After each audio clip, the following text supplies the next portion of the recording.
नमस्कार जी, मैं मंजू। आज अक्टूबर की 31 तारीख है और मैं चाह रही हूँ कि जो मेरे बचे हुए प्लांट्स हैं जो मुझे सीडलिंग करनी है तो मैं कर ही लूँ।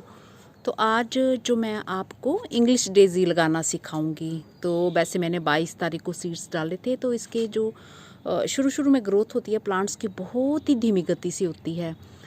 तो मेरे किसी भाई बहन ने पूछा कि आप कब तक सीड्स लगाती हैं। तो पिछली बारी तो मैंने नवंबर से लगाना शुरू किए थे, तो मैं नवंबर के दूसरे हफ्ते तक जो ग्रो करना पसंद करती हूँ। और अगर फिर भी कोई बच जाते हैं तो मैं फिर भी जो है थोड़े थोड़े डालती जाती हूँ। तो ये है कि जब सीज़न ख़त्म होने जा रहा होता है तो फिर कुछ ना कुछ फूल उन पे आ ही जाते हैं। और दूसरी चीज़ ये कि मैं ये नहीं सोचती हूँ कि ये मेरे आएंगे कि नहीं आएंगे। जैसे बाकी प्लांट्स की केयर करती हूँ, मैं उनकी भी केयर करती हूँ। फूल आ जाएं तो भी ठीक है, नहीं आए तो भी ठीक है। तो कई बार ऐसे भी होता है कि सीड्स जो पुराने हो जाते हैं तो वो हमारे ख़राब होने लगते हैं। तो इससे बेटर है कि उन्हें ग्रो ही कर दिया जाए और घर में कुछ सीड्स ही उनके तैयार हो जाएं।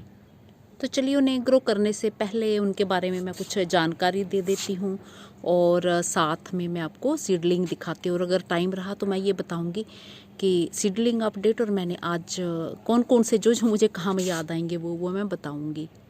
तो अभी शाम का टाइम हो गया है और मैंने सोचा चलो ये मैं शेयर कर लेती हूँ। और जिन्होंने नहीं लगाए हैं तो वो अभी भी लगा सकते हैं। तो ये आप देख रहे हैं, ये छोटी छोटी सी पौध ये इंग्लिश डेज़ी की है। तो ये 22 तारीख को मैंने ग्रो की है और 2-3 दिन में ही इसकी जर्मिनेशन होना स्टार्ट हो जाती है। तो ये पालमपुर यूनिवर्सिटी से पुराने सीड्स थे मेरे पास। मैं सोच रही थी पहले पुराने निकालूं, हालांकि मैंने आपको इसे कलेक्ट करना सिखाया है और मेरे पास भी अपने थोड़े से पड़े हैं। पर मैं ये पहले ये ग्रो करना चाहती थी। मैंने कहा अगर लग जाएं तो भी ठीक है, अगर नहीं लगे तो फिर मैं अपने तो ग्रो कर ही लूँगी। तो कम से कम मेरे अपने पड़े हैं, तो क्योंकि मेरे कुछ महीनों पहले चुने हुए पड़े हैं, तो अगर बाई चांस किसी कारण जैसे चिड़ियाँ खा लेती हैं जहाँ तैयार नहीं हो पाते हैं तो अपने पास पड़े हों तो फिर ठीक रहता है। तो चलिए, लगाने से पहले इसके बारे में जानकारी दे दूँ। इसका जो इसको कॉमन डेज़ी भी कहा जाता है और भी इसके इसे कई नामों से बोला जाता है। तो इसका नाम लैटिन शब्द बैली से आया, जिसका मतलब होता है प्रीटी। ये एक खूबसूरत ड्वार्फ प्लांट होता है जिसकी हाइट 1 फुट से भी कम होती है। इसमें लीव्स काफ़ी होते हैं, पालक की तरह इसकी पत्तियाँ होती हैं, नाजुक नरम मुलायम और रोएदार होते हैं और बेस को पूरा ढक देते हैं। तो इस तरह से फैले होते हैं। इसके फ्लावर जो होते हैं वो लंबी स्टॉक में करीब 15 सेंटीमीटर में सिंगल या डबल वैरायटी के होते हैं। या तो फ्लैट जैसे होते हैं या फिर क्विल्ड फूले हुए जैसे गूथे हुए होते हैं ना, वैसे होते हैं। तो ये कई रंगों में पाए जाते हैं। और ड्वार्फ में एक वैरायटी होती है लिलीपुट, जिसमें डबल फ्लावर होते हैं। वो वाइट, लाइट रोज़ और डार्क रोज़ कलर के होते हैं।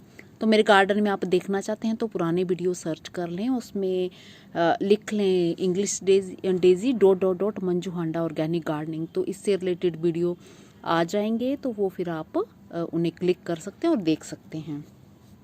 तो प्रोपगेशन कैसे करनी है, जैसे कि जो मैंने सीड दिखाए हैं इसके बिल्कुल ऐसे बारीक से और उड़ने वाले जैसे होते हैं ना, जैसे एक हवा चले तो ये उड़ जाएंगे। बहुत केयरफुली मतलब इनको रखना पड़ता है। तो इसे सीड से सितंबर अक्टूबर में ग्रो किया जाता है और 2-3 दिन में जो मैंने बताया ना भी जर्मिनेशन इनकी स्टार्ट हो जाती है। और शुरू शुरू में ग्रोथ बहुत ही इनकी धीमी होती है। फरवरी मार्च में इनके जो फ्लावर्स आना शुरू हो जाते हैं। तो सीडलिंग के जब 5-6 लीव्स हो जाएं तो फिर इन्हें आप ट्रांसप्लांट कर सकते हैं। और पानी कैसे देना है, तो इन्हें हल्की मॉइस्ट मिट्टी पसंद है और सनलाइट, इसे फुल सनलाइट की ज़रूरत होती है। बट पत्तियाँ इसकी बड़ी नाजुक नरम होती हैं, तो अगर आप कोई 4-1 घंटे की धूप में रखें तो वो इनके लिए काफ़ी होती है। तो ये छोटे से पॉट में भी लग जाते हैं, ज़्यादा घने प्लांट मत लगाएं आप। तो जैसे ये फैलते हैं ना, तो छोटे पॉट में आप 1 या 2 लगा सकते हैं। और सॉइल कैसे बनानी है, कोई किसी भी ये गार्डन की अच्छी मिट्टी में चल जाते हैं, जैसे ऑर्गेनिक चीज़ें मिली हों, लाइट हल्की मिट्टी होनी चाहिए, रिच मिट्टी। तो बस उसमें जैसे कि मैं बनाना सिखाती हूँ, एक हिस्सा आप मिट्टी का ले लीजिए, एक हिस्सा आप गोबर खाद जहाँ वर्मी कंपोस्ट डाल लीजिए और एक हिस्सा आप बारीक सैंड मिला सकते हैं, या फिर आप उसमें कोकोपीट मिला सकते हैं, पत्तों की खाद मिला सकते हैं, इस तरह से बना सकते हैं।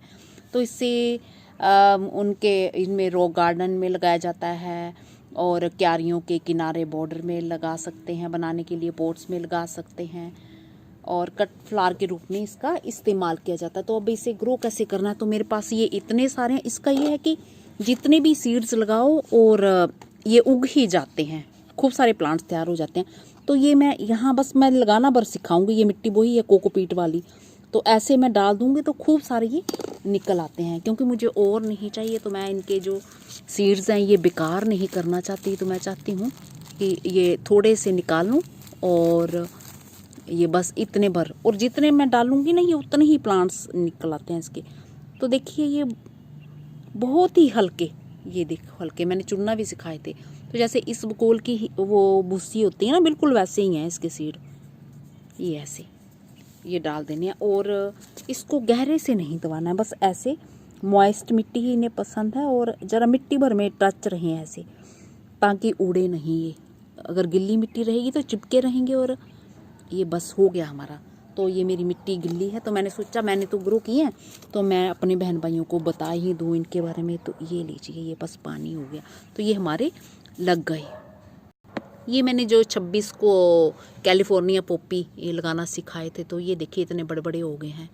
तो जर्मिनेशन तो मेरे ख्याल से इसकी कल से ही स्टार्ट हो गई थी।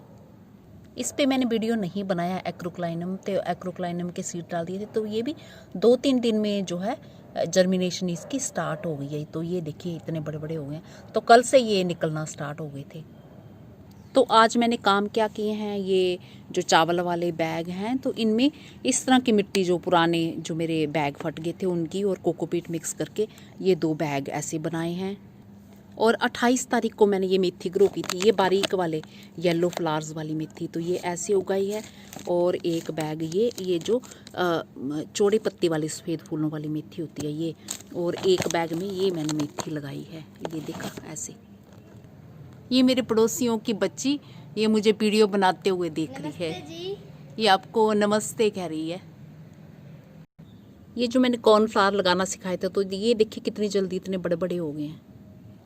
तो कई मेरे भाई बहन पूछते हैं कि हम सीड लगाते हैं तो वो हमारे पौध मर जाती है, तो कुछ एक पौधे तो कई बार मर भी जाते हैं, पर काफ़ी कुछ रह भी जाते हैं। तो इसकी चिंता करने की ज़रूरत नहीं है। बहुत ज़्यादा छाया वाली जगह में ना रखें, और पानी रुका हुआ नहीं रहना चाहिए, तो इसलिए भुरभुरी मिट्टी होनी चाहिए, ताकि हल्का मॉइस्चर उसमें बना रहे।